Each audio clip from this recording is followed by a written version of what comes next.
I'm obsessed with these Nutella cookies I just found. Like, oh.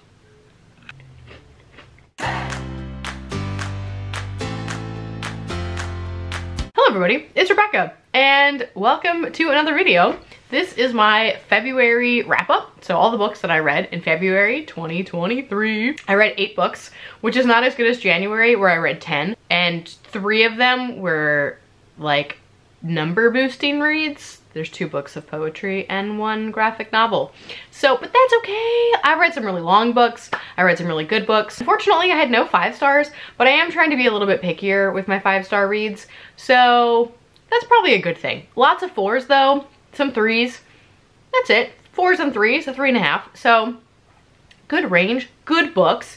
Not books that I like loved with the depth of my soul, but books that I really enjoyed. So without further ado, let's get into it. I started the month with Ordinary Monsters by J.M. Miro, and this is a Victorian times gothic, like X-Men or like Umbrella Academy type book. So there are these children, these kids, and they have extraordinary abilities like being invisible or healing or whatever, like your typical, like, you know, superhuman type things, like superpowers. So like I said, Umbrella Academy, X-Men, you name it, Heroes, all of those, similar vibes. But this is set in the Victorian times in England, and a little bit in the US as well. And so there are some adults who are seeking out these children to bring them to this magical school. Because of course there's a magical school.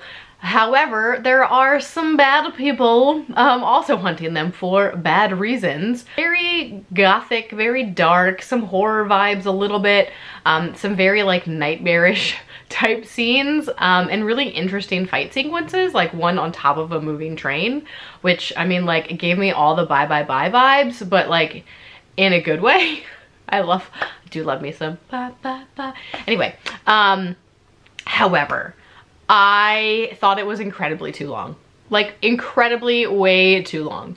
It, much longer than it needed to be. It took forever to even get to this magical school, and there was just so much happening, and it just dragged on for a long time. Also, the motivations of the bad guy versus their actions, I don't know if they were the bad guy or the good guy. And I like this, that we don't really know who to root for, like good guys are bad and bad guys are good.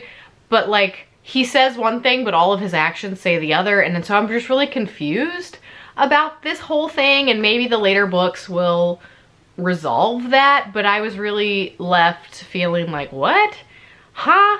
While reading it. And I didn't really like that part of things, but I did really like I said, the world. I really liked the characters. It's very diverse, a very diverse cast. I did read this one as well, or it counted towards the Best Picture Readathon for my book with characters from multiple generations, because it does have multiple points of view. Also, just in case it's gonna tip your sway, gonna sway your hand, whatever, there's a killer cat, which is awesome. I gave this one 4 stars, and I would be interested in reading potentially the second book, third, the rest of the books, but not if they're that long, because that was just ridiculous. Next up, I needed something quick and short, so I read Finna by Nate Marshall, which is a collection of poetry, and it's all about the Black American experience. And while I can't really relate to that, it's always important to read from a variety of perspectives. And while it was not meant for me either, again, it's important to read from a variety of perspectives. And so I did learn from it. I thought it was really beautifully written, these poems. Some of them I didn't really understand, but again, not the target audience, but I really appreciated it and I really liked it, and I think he has a fantastic way with words, and you should check it out if you like poetry. So I gave it 4 stars. After that, I went for yet another heavy fantasy novel, which was also way too long, which was Jade City by Fonda. I have seen this one all over TikTok. Everyone's like, oh, it's one of my best fantasy series of all time, blah, blah, blah. And I was like, okay, I'm gonna read it. I didn't really know what it was about going in, so also counted towards my Best Picture Readathon for a book that I didn't know what it was about. Essentially, it's about 2 rival mafia clans in a fantasy world. So there is Jade, which is a substance, a you know, like a rock, and it has magical properties for those who wield it. So, but only if you are able to wield it. So some people are not, and it makes them go crazy, or if you are wearing too much, it can make you go crazy, which I really liked this like side effect, because magic should have a cost, so I really liked that. But so the people who can wear jade are in these clans, and they are obviously competing for territory. The story focuses on one clan. It's their perspective. It's a family. We have 2 brothers and a sister, and the oldest brother has become the new like clan leader. The youngest brother is the one who's like in charge of all the fighting, and then the sister is just coming back from time abroad. So she's got to kind of figure out, does she still want to be part of this or not? And there's obviously some fighting going on because there's a rival clan. War is brewing. There's like stakes with the jade and other countries who want this power, because who doesn't? And there's a new drug that is letting other people be able to wield it. And so yeah, there's lots of like competing things that I think are really cool, and I think the next books would be really interesting to see where it goes. However, it was very slow. I felt like it couldn't decide if it wanted to be a character-driven novel or like a plot-driven novel. While I liked the characters, I didn't really care about them that much. The problem though is what I'm saying is that, so the plot needs to be moving forward, and I felt like it would move forward and then we would switch points of view and we would go over here. And so I just, it lost momentum for me every time it did that. And so there was just no tension. There was no like cliffhangers. There was nothing keeping me reading. And I think the constant point of view switch just really did a disservice to the story, because I did find the plot really interesting. I liked it. I thought the last 20% or so really moved along at a good pace, and had some really cool things that happened. But it took forever for me to get there. I'm hoping books 2 and 3 are better. I'm interested. So let me know if you have read the series and you kind of notice what I did. Is it worth reading? Or am I just gonna be spending like a month on each book? Because I don't want to do that. So anyway, yeah, let me know. What did you think about books 2 and 3? Are they worth it? Let me know. So after that, I read a physical book, which I haven't done in a while. And this is the Guernsey Literary and Potato Peel Pie Society. Y'all, I have been putting this book off for years. Everyone's like, oh, it's so good. There's a movie. This title and this cover are not doing it for me. I'm gonna be honest. I just was like, I do not care. However, I needed a book for Best Picture Readathon, a book by 2 authors, and I was just struggling to find one. And then I realized that this one was by 2 authors, and I was like, this is the time. This is the time to read it. I also heard it was like kind of funny, and I was like, all right. And it's an epistolary novel, which I also love because I love novels and letters and different formats and stuff. I really love that. I think it's really interesting. So I was like, all right, I'll do it. Gil, this is really good. Everyone told me it would be, and I just was putting it off. Like I said, for those who don't know, if you don't know, 'cause I didn't really know, it's post World War II. And one of the islands of the British Channel was occupied by Germany during World War II. And so our main character, Juliet, is a writer, and she's trying to figure out what is she gonna write about next.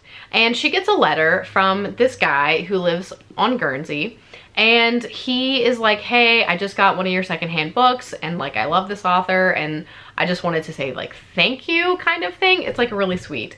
And so he starts telling her that like, he is part of this book club, and called the Guernsey Literary and Potato Peel Pie Society, which is again like crazy. So she's like, tell me more. I want to know more. And it starts this whole like correspondence between her and the citizens of Guernsey, and it's so like sweet. And this would never happen now, and I love that like post World War II, obviously like people were writing letters, there's not the technology, and so the story is from a variety of characters all writing letters to one another, mostly to Juliet, as well as her like best friend and her best friend's brother, which is also her publisher. There's some light romance. So essentially she ends up going to Guernsey to meet these people and to find out more and to write this book. And it's just so heartwarming. It really is. It's so sweet. And I just really enjoyed it. I will say the ending is a little rushed, but I found out that the reason this is by 2 authors is the main author, Mary Ann Shaffer, got really ill towards the end of writing this book with cancer, and so I believe it's her niece, took over writing it for her. So that could be kind of the shift and why. You can't really tell because again, all the letters are from different characters, so like they all have a different voice, which is really great. But that might be the reason for that kind of abruptish ending. And I did find out that she actually did pass away before this book was even published. So that's so sad because it's really good. I know it's gotten a lot of accolades and stuff as well. So anyway, I did really enjoy it, and it's all really about how books bring people together, and so I recommend it. I gave it 4 out of 5 stars, and I have yet to watch the movie, but I do have it on my list. After that one, I decided to pick up Georgie All Along. I'm trying to make an effort to read more of my physical books. This was my book of the month this month, and this is it's a romance. It's a romance. So it's about a girl named Georgie who is moving back from LA to Virginia. This sounds familiar. She moves back and she's trying to figure out like what does she want to do with her life? Does she want to go back to that life? Does she want something new? But she's home. Her best friend is pregnant and due very soon. So she's like trying to like help her out and be a good friend and whatnot. And of course she meets a guy, right? And he has a bit of a reputation, but he is like trying to overcome that and like set his own life. So it's both of them kind of trying to figure out like who they are and what do they want out of life. Really liked that there's a female friendship that is not just about the dude. Like they are actually talking about like real things between the 2 of them. And I just thought it was a really cute relationship between the 2 of these women. And then how our main character, our male, Levi, who is just like a bearded dock building cinnamon roll, he is in therapy for his past trauma that he's trying to work through. There's family issues, and there's also this like really cute plot device where like when they were in middle school they wrote this like fic of like all the things they wanted to do, and that's kind of like what she's using to guide her like development and like who she was and what she wants to do next. I really liked it. It was cute. It's a cute little romance, so I gave it 4 stars. My other book of the month this month was Maame, I don't know how to pronounce this one, by Jessica George. This is the debut. This is the debut. It's so good. I saw lots of good reviews and I was like, I don't know if I want to read this one, but I did. I picked it up anyway and I loved it. It was really good. So the reason I was hesitant to read it is my grandfather passed away 2 years ago.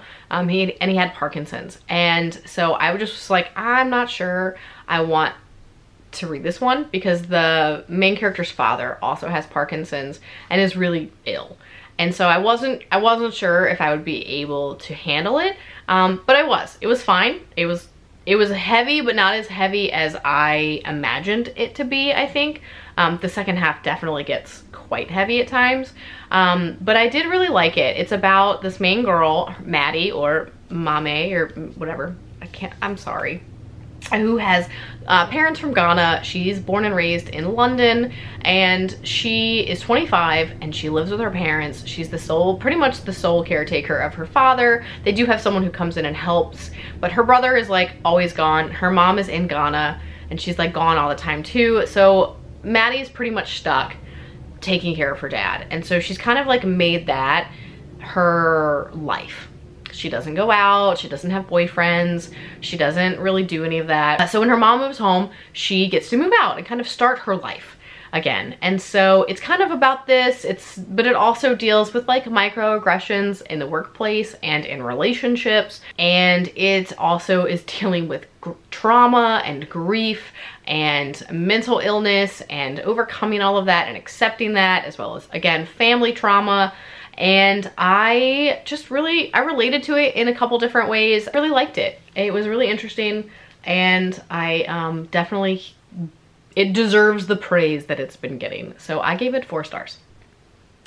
my battery keeps wanting to die. So we are going to finish this up quickly. I have 2 books left, and these I read in one day, both of them on the 28th of February, because I wanted to try to boost my reading numbers. So the first one is Notes on Shapeshifting, which is a collection of poetry, and most of these themes are dealing with like heartbreak and growth and like kind of like changing your mindset to a more positive one and how to do that. I really liked it. I thought that it made a lot of sense. I connected to it, and I really enjoyed this collection of poetry and like kind of changing who you are, shape-shifting or so, and I would definitely recommend it, and I gave it 4 stars. Of course it shut off on me. I charged it for like 3 minutes, so we'll see if we can get through it. All right, so finally the last book I read is a graphic novel, and it's called Elves, and this is by Toussaint and Aveline Stokart, who are from Belgium. So this is translated from French, and it's about a girl named Elle, and she has multiple personas, and each one in the art has a different hair color and like style and facial expression, so it's really easy to differentiate between them. I really like this idea of like how people have different sides of themselves. This is just obviously done so in a very pronounced way for the story, and I'm sure there's like a reason for it, like an experiment gone wrong or something like that. I don't know. It wasn't addressed in book 1. It's probably in book 2, but I haven't read book 2 yet. And so I thought it was really good. I liked how, you know, identity issues, things like that. And I loved the art style. I thought it was really cool. I also really liked the friendships. However, I felt that sorry for the cat. I felt that the friendships were very rushed in their development, and all of a sudden, like, they meet and then they're best friends, and then we're skipping in time, and there's just things that are happening really quickly that I wish they'd had more development. Also, one character in the friend group is kind of constantly being put down and doesn't remember anything, and maybe that's like a real thing, but they were kind of like, they're always like, oh, she's always forgetful, and oh, she probably thought that, and I'm just like, aren't you her friend? I don't know. I don't know if it was like a weird character choice or if it's like a disability, but the friends were, I don't know, they were kind of rude about it, and I didn't like that. I liked it. I thought it was interesting. I read it really quickly, and I would definitely pick up volume 2 to like find out what happened, and I gave it 3 stars. So I just wish there'd been a little bit more development, but again, I liked it. That's it. That's what I read this month. 8 books. Yeah, it was a pretty good month. Lots of 3s and 4s. And I look forward to March, to new books and new challenges and things. And I still have a few weeks left in the Best Picture Readathon to knock off a couple more. I think I have 4 maybe done. Oh, I'll do an update, I'm sure, or something about that. But anyway, my camera's still gonna die, so I just wanted to do a quick sign off. So thanks for watching. Let me know what you read in February and what you're planning to read for March, what I should read, all of those things. Let's chat in the comments, and thanks for watching so much. I really appreciate you being here, and I guess that's it for me. I'll see you next time.